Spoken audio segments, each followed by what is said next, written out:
Oh, halika na, sa amin ay sumama ka.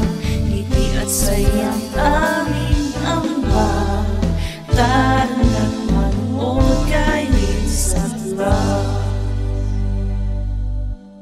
Hello mga bro, today po is Friday, 11 AM po dito sa Japan. Wala pong pasok today sa part-time job si Kuya Jerome. Nasa labas kami ng bahay at naglalakad papunta sa malapit na drugstore. May mga ilang stocks kasi sa bahay na naubos na. And syempre kasama namin si Baby Jack Jack. Hindi na ako nakapag-vlog dito sa loob ng drugstore kasi nga minadali ko na yung pamimili kasi si Baby Jack Jack umiiyak na, gusto niya nang lumabas. Ito yung total lang nabayaran ko sa cashier. Bago umuwi, dumaan pa lang muna kami dito sa malapit na park sa bahay. Papalaruin muna namin saglit dito sa park si Baby Jack Jack. And may napansin pala ako today dito sa park. May mga bagong gamit silang nilagay dito. Mga bagong laruan ng bata pero hindi pa po tapos. Under construction pa. Meron ng siso dito before pero gawa siya sa kahoy and lumang-luma na kaya siguro pinalitan na nila. Tapos may slide dito na itsurang dinosaur. Inalis na nila tapos pinalitan nila ng ganito. Siguro maglalagay pa sila ng bermuda or semento dito kasi masyadong maputi. Hindi siguro nila agad natapos yung paggawa dito kasi umuulan ng mga nakaraang araw. Tumambay-tambay lang kami saglit dito sa park pero hindi rin kami tumagal kasi ang lakas ng hangin. Pag uwi naman ng bahay, ayan, nilabas muna namin sa front yard si Ate Jackie. Si Jack Jack naman binabanatan yung isa sa mga nabili naming tinapay. Recommended ko po yan para po siyang buttered puto na medyo may lasang gatas. Tumambay na lang din muna kami saglit dito sa labas ng bahay. Kaya paglaro muna si Kuya Jerome tsaka si Baby Jack Jack kay Ate Jackie and inaantay namin siya makaihi. After makawiwi ni Ate Jackie, pumasok na rin kami kasi nga malakas yung hangin.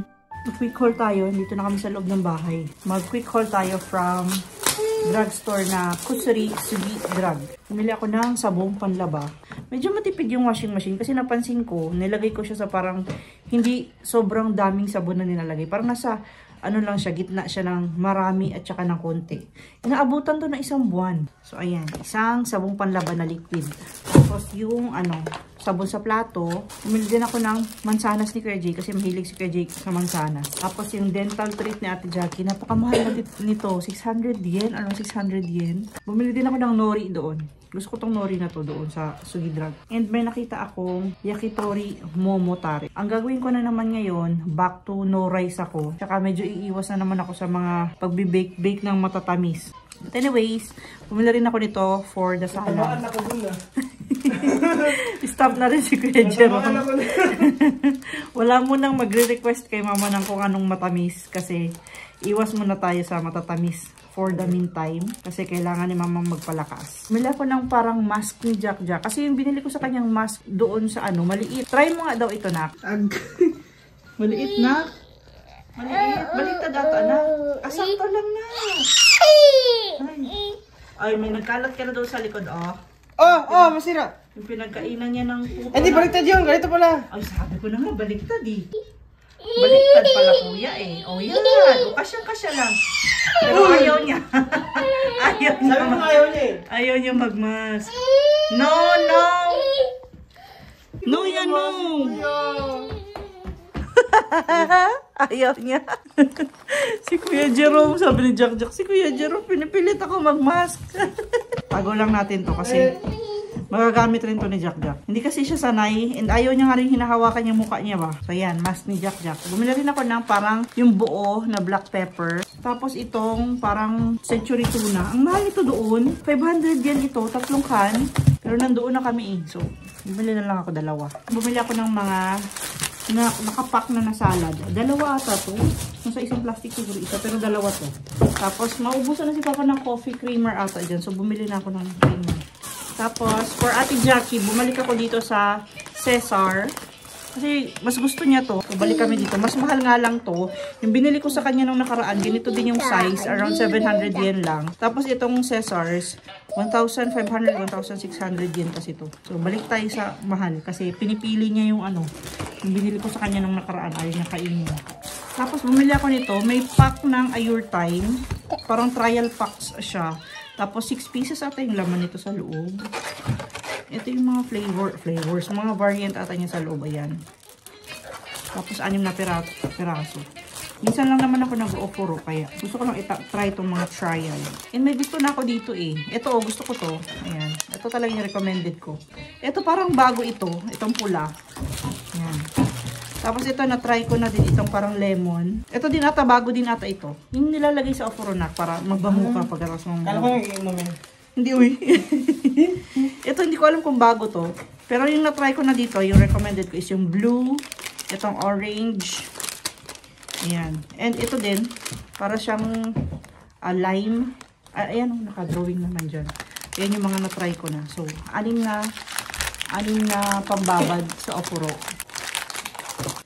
Continue tayo sa haul. Bawang, sibuyas. Ano to? Sangkis bang tawag dito? Or pongkan? Sangkis ata to. Tapos yung sabon namin sa katawan. Gusto ko kasing amoy nitong Dove na to. Medyo pricey siya pero gusto ko kasing amoy niya. Conditioner. Yan. Recommended conditioner from Lux. Gusto banguhan na ako ngayon nito kaysa doon sa Dayan. So, ito na yung binabalik-balikan ko. Tapos yung juice ni Jack Jack. And bumili ako ng parang cereal or chicharia niya. Gagawin niya lang itong chicharia eh. Ayan o. Liquid time na. Yung ano pala, yung kinakain niya ni Jack Jack na para siyang puto, para siyang buttered puto sa atin sa Pilipinas. Pero may konting lasang gatas. Masarap siya. Yan, recommended ko. Try niyo, baka mahanap niyo sa mga drugstores or sa mga grocery. Ito yung packing. 3 yung laman niya sa loob. Ayan to. Ha? Ayan to. Ito for the cancer cells yan ha.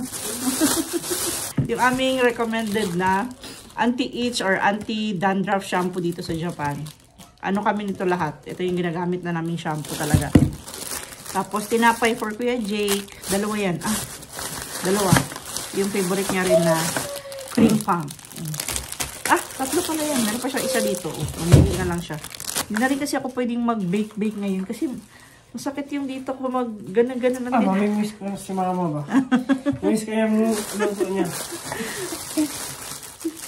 Tapos, dahil balik nga tayo sa no rice, balik din tayo sa curry, sa pagkain ng mga damo-damo. Kambing muna, kambing. Kambing muna tayo ulit. Tapos, eto, bumili din ako ng Hiter, or parang Zonrox sa Pilipinas. Ito ba? Ito last. Kasi naubusan ako ng, hindi naman talaga naubos. Meron pa ako dyan, yung parang nagiging lip tint, diba, na ganito, na lip balm. Pero gusto ko minsan kasi yung walang color lang din. So, ayan, bumili ako nito. Try na nga natin. Meron ako nito, yung parang color yellow. Pero hindi siya yung milky type. Wala siyang ganun. Pero recommended ko rin yun siya. Walang amoy. Walang kahit ano. Unscented pala ang tawag dito. Yung walang amoy, walang kahit ano. Unscented ang tawag. Medyo pricey nga lang to. Around 500 yen. Pero gusto kasi yung moisture niya sa lips. Yan lang siya. Yan lang siya. Parang siyang battery siya sa lips i-apply. Simple lang na. Tapos si Ate Jackie, may schedule sana yan siya ng parlor today. Pero, hindi kasi uuwi ng maaga si Papang. Kasi overtime siya today. Dapat uuwi siya mga 4, nandito na siya sa bahay. So, hindi daw siya uuwi ng 4, mga 7 PM pa siya makakauwi. So, cancel yung parang pagpapaparlor today ni Ate Jackie. Nireschedule ko na lang ng March 22. Kasi next week din hindi pwede kasi nga may follow-up check-up ko sa ospital. Meron pa akong PET scan. Sa March 22 na lang Ate Jackie ni. Medyo mabibisi tayo sa mga susunod na araw ni. Kailangan na kasing gupitan yung kuko niya. And ako, hindi ko siya magupitan ng ako lang. Kasi nga, nangangagat yan pag hinahawakan yung mga kamay niya. Gupit natin to, Jackie. Gupit natin to, Jackie.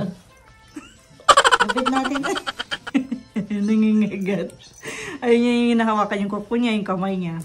Tapos pala, yung update pala kahapon, kasi sinabi ko sa first intro ng vlog, diba, pumunta si Papang sa tax refund. Yung tax refund pala, naipasa na ni Papang. Last time kasi pumunta siya doon, pero pinigilan ko siya kasi sabi ko sa kanya, baka manghingi ng mga birth certificate. Hindi na pala kailangan yun. Kasi mayroon na kaming record doon. So, pinasa niya na lahat ng pang-tax refund deduction niya kahapon.